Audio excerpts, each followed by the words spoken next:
What is going on, everybody? I'm back today because I watched a lot of horror movies around Halloween, and I know it's November now, and I've kind of bled over into the next month. But there were some things that I wanted to watch this year, and this movie in particular was one that I really wanted to set aside time for and check out because I've never seen it. I've only actually seen the remake, weirdly enough, and this is one of the films that I feel like in the echelon of the horror community that people just rave and rant about consistently. It's a movie that even throughout my childhood I heard a ton about, but I've just never seen it for some reason. And so Shudder had this available and I was able to check it out and really wanted to provide my commentary on it because I love talking about, the bigger named horror films, and I really hate that I haven't had the opportunity to talk about each and every one, but I want to at some point during the life of this channel be able to, commentate on a lot of these movies that mean so much to people and kind of put my own feedback in it. And I love doing that. And so the film I'm going to be discussing today is Fright Night. Fright Night is directed by Tom Holland.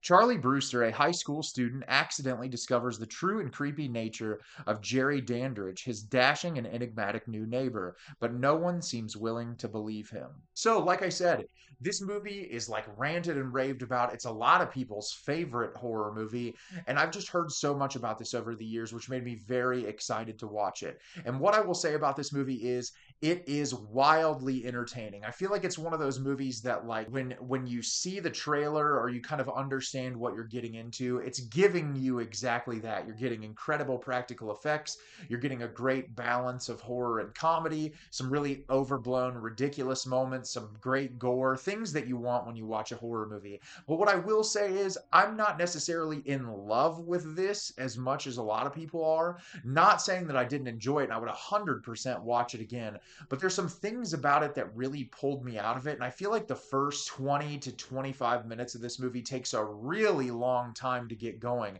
But once it settles in, it becomes something that's very entertaining, very engaging. And I understand why people appreciate and love it so much. And I'm going to talk to you about that today when I break the movie down. So, at the beginning of the film, we are introduced to Charley Brewster, a high school student who we see in his room with his girlfriend, Amy Peterson. And the two of them have, typical high school relationship stuff, a lot of drama back and forth. They're trying to kind of really set you into the mindset of this high schooler. And he lives at home with his mom, and they notice that there is a new neighbor moving in next door. And Charley very quickly notices that two men are carrying a coffin into the basement, and he believes that his new neighbor is a vampire. And he starts to do a little bit more investigation, and eventually is introduced to Jerry Dandrige, his new neighbor that you'd never see during the daytime, only at nighttime. And he starts to develop these clues to, discern that his neighbor is a vampire. But of course, the police don't believe him. No one in the community believes him. And eventually, he tracks down Peter Vincent, who a television star that hosts a TV program, Fright Night, that is horror affiliated that he watches week after week. And he believes that he can go tell Peter about the situation that's going on. And Peter is incredibly skeptical and is like, no, this isn't real. You can tell he's really jaded about the work that he's doing. He's only really doing it to make money. And eventually he does convince him to go to the house and confront Jerry. And eventually they all find out Jerry is a vampire. And the entirety of the film is Charley, his girlfriend, this group of friends that he's with, trying to survive Jerry from turning them all into vampires or possibly killing them. So, like I said, this movie is wildly entertaining, and there are a ton of reasons to appreciate it. I want to start with some of the biggest positives. My number one positive is the practical effects in this movie are incredible. I loved each and every bit of the practical effects. For this type of a movie, especially like a vampire film, they are very unique and interesting.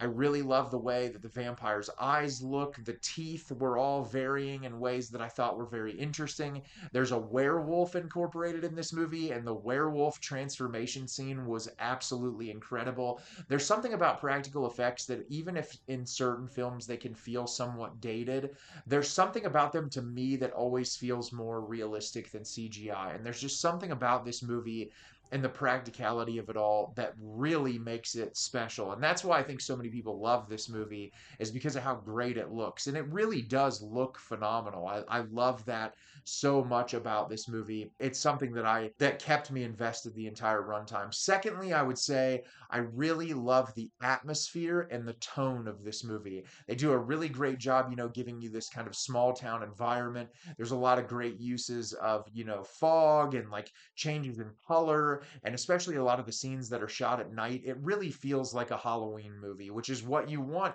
in an experience like this. And even the setting of Jerry's house, like there's just so much great little tiny details that make it easy for you to immerse yourself in. There's something about 80s horror that just feels so comfortable to me. And when you're watching these movies, they have a similar approach stylistically when it comes to creating and developing atmosphere and how they draw you in. And I think this movie also does a really incredible job with that. I also really appreciated a lot of the musical choices in this movie. Really captures the time period very well, but it also has its own sort of distinct thing going on there. And I really think, like, atmospherically and visually, the movie is really easy to kind of suck yourself into and be along for the ride. I also love the incorporation of the Fright Night TV show. I think that helps elevate the atmosphere and provide charm to the movie, which I think is really the number one thing you can say about this movie is there's a lot of charm to it. And that's really what kept me along for the ride. And they try to do some fun twists and turns here and there. And I liked that a lot. Also, Chris Sarandon, who plays Jerry Dandrige, the vampire in this movie, is the star of the show. He is incredible in this movie. I think the way that he sort of shifts with people and is so like alluring and is really easy to talk to, and people can kind of get close to him, and then you find out how menacing and evil he actually is, just really makes the movie worth watching. He is absolutely incredible. And Roddy McDowall, also the other part of this movie that I thought was really fantastic, this jaded, television actor who just wants more with his career and is willing to do literally anything for money. There's sort of like a mean-spirited nature to some of this movie, which I'm someone who likes mean-spirited movies, so it works for me. And I like that there's some stuff in this that just doesn't really pull any punches. But getting into the things that kind of hold it off from being really special for me, some of the performances in this movie are really bad. And it took me a while to kind of settle in. Evil Ed, the best friend in this movie, really is one of the most obnoxious characters that I've ever seen in a film. And I know that that's probably the director's intention, but because it's an 80s movie, it's really leaned heavily into, and every time he was on screen, I just wanted to scream. He was absolutely horrible. The actress who plays the girlfriend also is not very good. A lot of her lines of dialogue are very flat, and I feel like the establishment of all of the characters really early on in the movie, it's very hard to care because of how annoying they are. I also did not find Charley Brewster to be a very interesting protagonist. I feel like he's just kind of there and you're watching things happen to him, and he's very whiny and obnoxious, and I know he's a high schooler, but like there's so many elements to that friend group that I feel like were pulling me out of the movie. And towards the end, like middle to the tail end of the movie, it was much easier to be along for the ride when things were really amped up. And the movie takes its time establishing itself and kind of like amping up to that chaos that you're really hoping for in this type of Halloween vampire movie. But I really think those performances make it kind of hard to get into. And then like early on in the movie, there's a lot of just bland dialogue sequences, things that I don't feel like really amp the movie up.